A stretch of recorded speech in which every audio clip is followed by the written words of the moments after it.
एक छोटे से गांव में रामलाल नाम का एक गरीब किसान रहता था।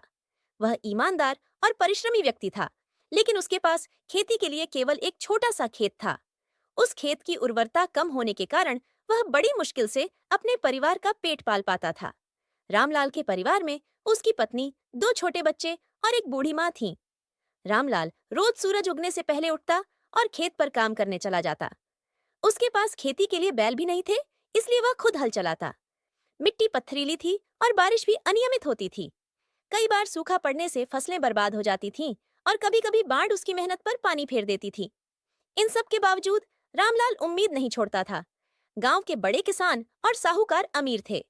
वे रामलाल जैसे गरीब किसानों से ऊंचे ब्याज पर पैसे उधार देते थे।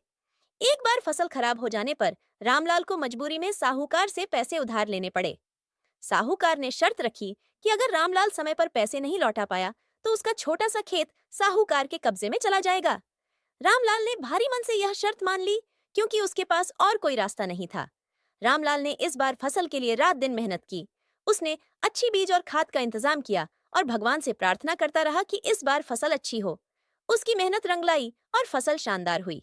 लेकिन उसी समय साहूकार ने अपना कर्ज लौटाने का दबाव बनाया। रामलाल के पास उतना पैसा नहीं था कि वह कर्ज चुका सके। तभी गांव में एक दयालु सरकारी अधिकारी का आगमन हुआ। उसने गरीब किसानों की स्थिति देखी और सरकार से मदद दिलाने की योजना बनाई। रामलाल को भी सरकारी अनुदान और उचित मूल्य पर फसल बेचने का अवसर मिला। इस मदद से उसने न केवल अपना कर्ज चुकाया, बल्कि अपने परिवार की स्थिति भी बेहतर की।